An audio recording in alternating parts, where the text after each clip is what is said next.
Salam alaikum. Bonjour tout le monde. Bienvenue encore dans cette vidéo qui parle toujours des types composés, exactement les enregistrements ou les records.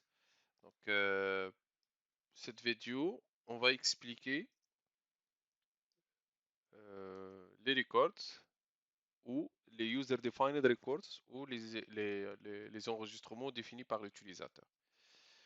La vidéo précédente, on a expliqué l'utilisation et la définition plus la déclaration des records à base d'une table. Donc, si vous voulez déclarer ça, donc vous êtes obligé de déclarer la variable qui contiendra tous les champs de la table que vous voulez utiliser. Mais si je prends la table employees, j'aimerais bien ou je souhaite utiliser trois champs. Donc, salary, first name et last name. Donc, voilà, donc on va prendre last name. D'accord? Alors que ma variable, il va réserver de la mémoire pour tant de champs qu'il y a dans la table employees. Ça, c'est un. Deuxième chose, parfois, ou c'est pas parfois, mais on peut dire que la majorité des requêtes, c'est pas toujours des données qui existent sur la même table ou une seule table. Donc, éventuellement, il y a des données qui existent dans plusieurs tables. Et on sera obligé d'utiliser des requêtes avec des jointures. À ce moment-là, row type, cette déclaration, il ne va pas être euh, parfois utilisable dans ce contexte ou dans ces situations-là. Et c'est pour ça, Oracle, ils nous ont donné une possibilité de déclarer euh, une record ou un enregistrement taillé dépendamment du besoin. D'accord? On va essayer de faire la même chose que les collections. Alors ici, donc définition et après déclaration.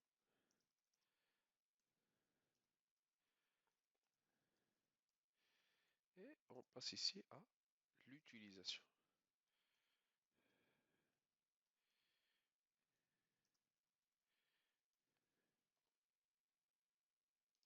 Donc la définition. euh, dans la vidéo précédente, on a vu que RawType, il permet de définir implicitement un enregistrement à base d'une table existante. Mais ici, on va explicitement dire quelle est la structure de notre record.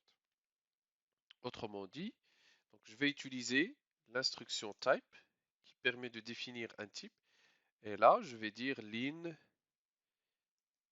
employees, d'accord? Les lignes employés is record, d'accord? J'ouvre la parenthèse pour définir les, la composition de cette record, d'accord? Et on a dit au début que on va traiter le first name, le last name et le salaire d'un employé donné, d'accord? Donc, soit pour euh, table-based records ou user-defined records, les deux, ils sont censés stocker une et une seule ligne. D'accord? Donc le principe du stockage, il ne va pas changer. Ce qui va être changé, c'est la structure. C'est-à-dire combien de champs, quel est le type de champ, et ainsi de suite. Voilà. Donc, je vais dire que mon record, mon enregistrement, il va avoir un champ non. D'accord? Et il est du type varchar de 50 caractères par exemple, virgule. D'accord? Donc, regardez ici, c'est comme je suis en train de définir la structure d'une table. C'est plus ou moins la même syntaxe, sauf qu'ici, à la place de create table, donc on va utiliser type, le nom de notre type, et après is record. D'accord? Autre chose que j'ai oublié d'expliquer, même pour le type collection, soit array, soit table. Je peux même faire référence à une colonne qui existe déjà, c'est-à-dire le prénom par exemple ici. Je vais dire que prénom est, il est de type employees, point, last, name, %type. Vous vous rappelez du %type? Donc ici j'ai déclaré un champ à l'intérieur de mon enregistrement ligne employee, qui a le nom prénom, d'accord? Il est de type last name, qui est un champ au niveau de la table employees, d'accord? Pareil pour salaire, donc je vais déclarer salaire, salary, pardon, donc c'est employees.salary, %type. Donc j'ai oublié de dire ça à propos des collections. Donc, je peux déclarer une collection avec le %type aussi. Et remarquez très bien que je peux choisir le nom des champs comme je veux. Donc ici c'est nom, alors qu'au niveau de la base de données, ça va être first name. Prénom, je veux l'utiliser pour stocker le last name. Salaire, c'est pour stocker le champ salary. D'accord? Donc la définition est là. Et après, je déclare ma var, toujours, il est de type line, d'accord? Employee, point virgule. C'est bon?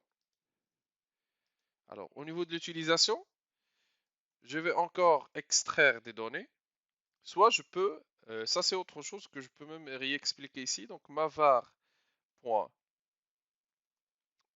point le nom, reçoit, par exemple.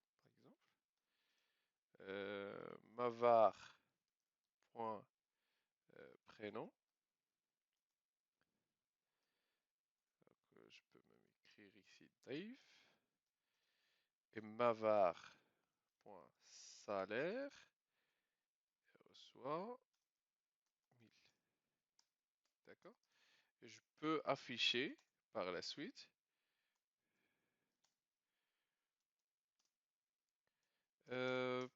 le nom par exemple. Le nom est. Et là, je fais la concaténation avec ma var. Point, nom. D'accord? Là, c'est une utilisation classique. Alors, qu'est-ce qu'il y a ici? Donc, il y a un problème. Je vais juste revérifier. C'est au niveau de quelle ligne? Alors, ah, d'accord. D'accord? Donc, le nom est Abdou. C'est bon? Ça, c'est une utilisation avec la saisie des données par l'utilisateur. Mais je peux utiliser ma var, toujours avec une requête SQL. Donc, select into ma var from employees, d'accord? Where employee ID égale à 100. D'accord? Mais regardez ici, ma var, quelle est sa structure? Est-ce que c'est toute la ligne de la table employees? Ah non, dans cette fois, on a bien déterminé la structure et on a dit qu'il contient tout simplement 3 colonnes. D'accord? En revanche, si on aimerait bien stocker des informations, on doit respecter la structure. OK? Et à ce moment-là, le compilateur, il va faire le reste implicitement. Je m'explique. Donc voilà ici ma var. Il contiendra euh, les 3 valeurs ou les 3 structures. Il contiendra euh, 3 emplacements mémoire. Chacune, il va contenir une information bien déterminée. Donc je dois donner la correspondance à ces 3 types ou à ces 3 emplacements mémoire. C'est-à-dire ma var, d'accord? C'est comme si j'ai mis ici ma var.nom mavar.prénom et mavar.salary, ou plutôt salaire. D'accord? Ok. Donc, cette écriture, elle est équivalente à mavar tout court. Mais au niveau du select, je ne peux pas mettre étoile. Donc, si je mets étoile, j'aurai un problème, nombre de valeurs insuffisant. Je suis en train d'extraire, je peux dire n'importe quoi, 10 champs et j'essaie de les stocker dans ma var qui a 3 champs. D'accord? Donc ici, obligatoirement, je vais dire first name, et après last name, et après salary. D'accord? Et le compilateur, automatiquement, il va mettre first name au niveau de ma var, point non. D'accord? Last name, excusez-moi, donc je vais réexécuter ça. Donc on a dit, c'est implicitement, le compilateur, il va mettre first name au niveau de nom, last name au niveau du prénom, et après salary au niveau du salaire. D'accord? Donc, si j'exécute,